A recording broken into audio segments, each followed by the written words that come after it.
ជំរាបសួរក៏ដូចជាសួស្តីទៅកាន់បងប្អូនអរគ្នាផងដែរស្វាគមន៍មកកាន់និទានគំនិតបាទថ្ងៃនេះផងដែរខ្ញុំនឹងមានប្រធានបទថ្មីមួយទៀតដែលយើងនិយាយអំពីការបញ្ចូលនិងការសរសើរដោយពេញចិត្តយើងចង់ដឹងថាតើការបញ្ចូលនិងការសរសើរតើខុសគ្នាបែបណាមានអត្ថន័យបែបណាហើយមួយណាល្អជាងមួយណាបន្តិចទៀតនេះខ្ញុំនឹងបកស្រាយទៅកាន់បងប្អូនអរគ្នាផងដែរការបញ្ចូលគឺជាការជំរុញឬជាការលើកទឹកចិត្តឲ្យនរណាម្នាក់ធ្វើអ្វីមួយការបញ្ចូលអាចលើសពីការពិតការបញ្ចូលអាចជាការលើកជើងលើសពីការពិតចំណែកឯការសរសើរវិញគឺជាការបង្ហាញអំពីការកើតសរសើរដោយចេញពីចិត្តដោយការពេញចិត្តនិងដោយសេចក្តីស្មោះត្រង់ការសរសើរគឺមិនត្រូវលើសពីការពិតនោះទេ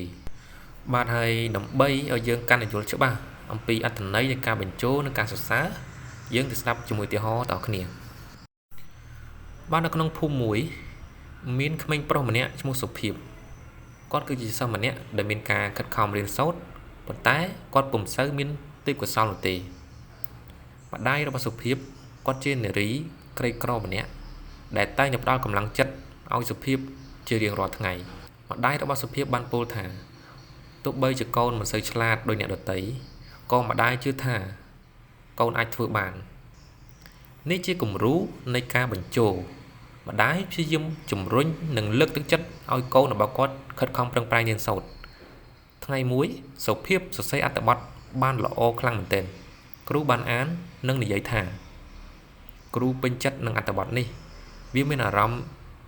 ចេញពីចិត្តហើយគួរឲ្យកោតសរសើរខ្លាំងមែនទែននេះគឺជាគំរូនៃការសរសើរដោយពេញចិត្តមានន័យថាគ្រូទទួលស្គាល់សមិទ្ធផលដោយស្មោះត្រង់ដោយគ្មានបំណងជំរុញបន្តចុងក្រោយនេះសុភាពទទួលបានជោគជ័យធំក្នុងការសរសេរ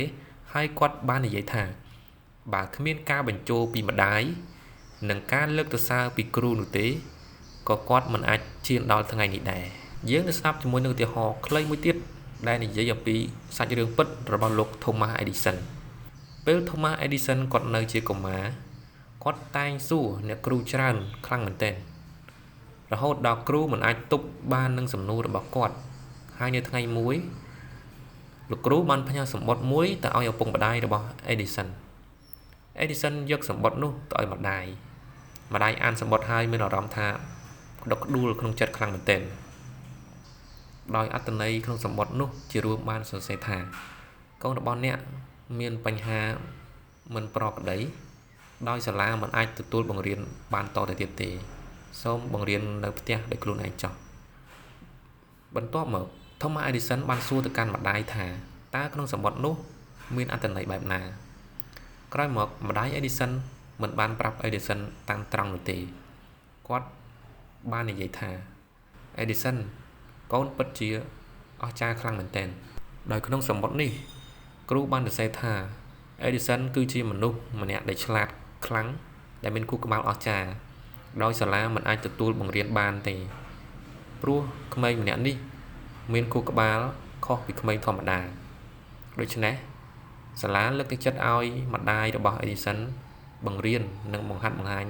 នៅផ្ទះដោយខ្លួនឯង Edison ឮហើយគាត់មានអារម្មណ៍សប្បាយចិត្តនិងរំភើបនិងមានកម្លាំងចិត្តក្នុងការរៀនសូត្រខ្លាំងមែនទែនយើងស្ដាប់មើលទៅបាទត្រង់កន្លែងនេះផងដែរ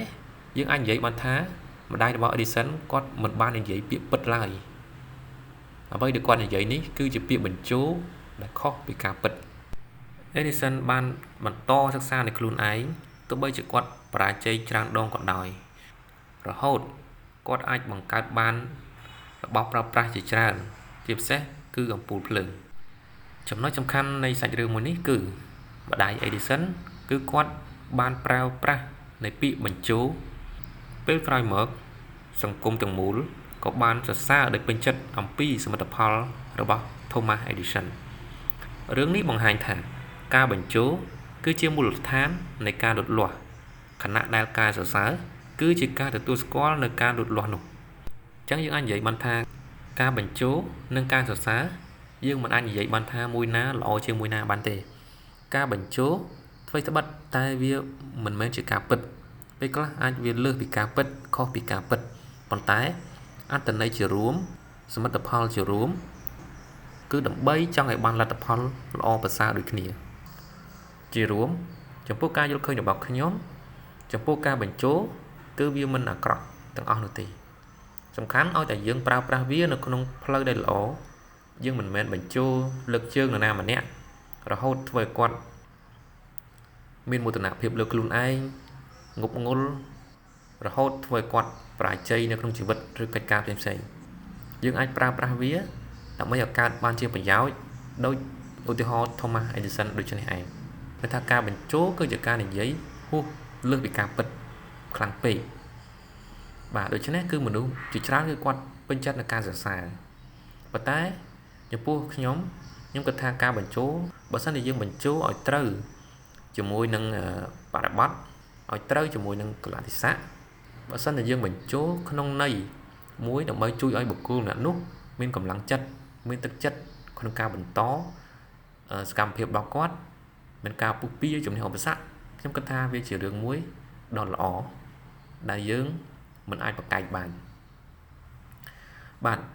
ដូច្នេះក្នុងវីដេអូមួយនេះខ្ញុំសង្ឃឹមថានឹងជួយបងប្អូនអ្នកគ្នាឲ្យយល់កាន់តែច្បាស់អំពីអត្ថន័យនៃពាក្យថាបញ្ចូលនិងសរសើរហើយមិនតែប៉ុណ្ណោះបងប្អូនអ្នកគ្នាអាចយកវាទៅប្រើប្រាស់នៅក្នុងជីវិតប្រចាំថ្ងៃពេលណាយើងគួរសរសើរពេលណាយើងគួរបញ្ចូលដើម្បីឲ្យយើងទទួលបានលទ្ធផលបានល្អនៅក្នុងជីវិតរបស់យើងផងដែរបាទអរគុណបងប្អូនអ្នកគ្នាសម្រាប់ការតាមដានទស្សនាមកដល់ចំណុចនេះបាទកុំភ្លេចចុច like និង subscribe ដល់ជាកម្លាំងចិត្តដល់ខ្ញុំក្នុងការបន្តធ្វើវីដេអូបែបលើកទឹកចិត្តជាបន្តទៀតផងដែរបាទនីតិគំនិតនិងលើកទឹកចិត្តបងប្អូនអ្នកគ្នាបំផុសគំនិតធ្វើឲ្យផ្លូវចិត្តរឹងមាំ